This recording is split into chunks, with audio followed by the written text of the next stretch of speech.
ഗുദം very good morning, have a nice day. ഇന്ന് നമ്മുടെ ലൈഫിൽ നമ്മൾ ചില കാര്യങ്ങൾ നമ്മുടെ മനസ്സിൽ ഇങ്ങനെ തോന്നും. ഇപ്പോൾ എന്താണ് ഇപ്പോൾ അറിയേണ്ടത്, ഇനിയിപ്പോൾ എന്ത് കാഴ്ചപ്പാടാണ് ഇപ്പോൾ ഇതിലേക്ക് എടുക്കേണ്ടത്, എന്ത് പ്രവൃത്തിയാണ് ഇപ്പോൾ ഞാൻ എടുക്കേണ്ടി വരിക എന്നുള്ള ചിന്തകളൊക്കെ സാധാരണയായിട്ട് എല്ലാവരുടെ മനസ്സിലും വരുന്നതാണ്. അപ്പോൾ അതുപോലത്തെ ഒരു സ്പ്രെഡാണ് ഇന്ന് എടുത്തിരിക്കണേ. ഫസ്റ്റ് കാർഡ് എന്താണ് ഇപ്പോൾ അറിയാനുള്ളത്? അപ്പോൾ ഏസ് ഓഫ് പെൻറ്റക്കിൾസ് ആണ്.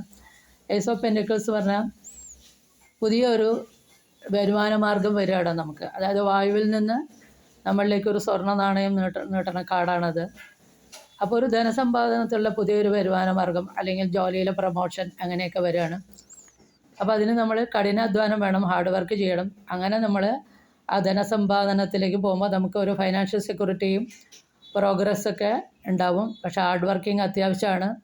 അതുകൂടാതെ സാമ്പത്തിക കാര്യങ്ങളിൽ സാമ്പത്തിക നിക്ഷേപം, അങ്ങനെ മികച്ച നിക്ഷേപങ്ങളിലൊക്കെ ശ്രദ്ധിക്കാനും സാമ്പത്തികമായ തട്ടിപ്പുകളിൽ പെടാതിരിക്കാനും സാമ്പത്തികമായിട്ടുള്ള കാര്യങ്ങൾ വളരെ ശ്രദ്ധയോടെ കൈകാര്യം ചെയ്യണം എന്നുള്ളൊരു മുന്നറിയിപ്പ് കൂടി ഈ കാർഡ് പറയുന്നുണ്ട്. രണ്ടാമത്തെ കാർഡ് എന്ത് കാഴ്ചപ്പാടാണ് ഇപ്പോൾ വേണ്ടത് വെച്ചപ്പോൾ ദ ചാരിയറ്റ് എന്നുള്ള കാർഡാണ്. മേജർ ആർക്കാന കാർഡാണ്, യൂണിവേഴ്സൽ ഡിസിഷനാണ്. അവിടെ ഇപ്പോൾ നമ്മളോട് പറയണത് എന്താ വെച്ചാൽ ഒറ്റയ്ക്ക് ഒരു രഥം നയിക്കുന്ന ഒരാളെയാണ് ഇവിടെ കാണുന്നത്.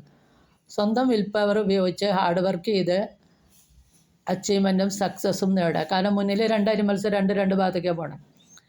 അപ്പോൾ സ്വന്തം വിൽ പവർ കൊണ്ട് ഒറ്റയ്ക്ക് ഹാർഡ് വർക്ക് ചെയ്ത് തൻ്റെ ഡെഡിക്കേഷൻ കൊണ്ട് സക്സസ്സും അച്ചീവ്മെൻറ്റും ഉണ്ടാവും എന്നുള്ളൊരു കാർഡാണ്. അപ്പോൾ കാഴ്ചപ്പാട് എന്താ വേണ്ടത്? സ്വന്തം വിൽ പവർ കൊണ്ട് ഹാർഡ് വർക്ക് ചെയ്തിട്ട് മുന്നോട്ട് പോകാനുള്ള ഒരു കാഴ്ചപ്പാടാണ് നമുക്കിവിടെ വേണ്ടത്.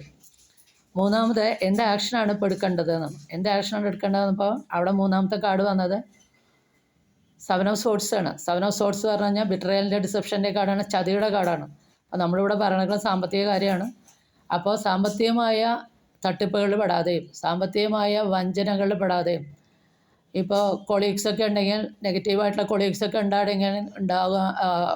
കരിയറിൽ ഉണ്ടാകുമ്പോൾ സാമ്പത്തികമായുള്ള വഞ്ചനാപരമായ കാര്യങ്ങൾ പെടാതിരിക്കാനൊക്കെ വേണ്ട ആക്ഷനാണ് ഇപ്പോൾ എടുക്കേണ്ടത്. അതായത് സാമ്പത്തിക കാര്യങ്ങളിൽ വഞ്ചന പെടാതെ ചതി പെടാതെ എടുക്കാനുള്ള ശ്രദ്ധിക്കുക, അതിനുള്ള ആക്ഷൻ എടുക്കുക എന്നുള്ളതാണ്. അതാണ് ഇന്നത്തെ ടാരോയുടെ ഗൈഡൻസ്. ഇത് ജനറൽ റീഡിംഗ് ആണ്. ഇത് നിങ്ങൾക്ക് റെസനേറ്റ് ചെയ്താൽ please do subscribe, like and share. Thank you.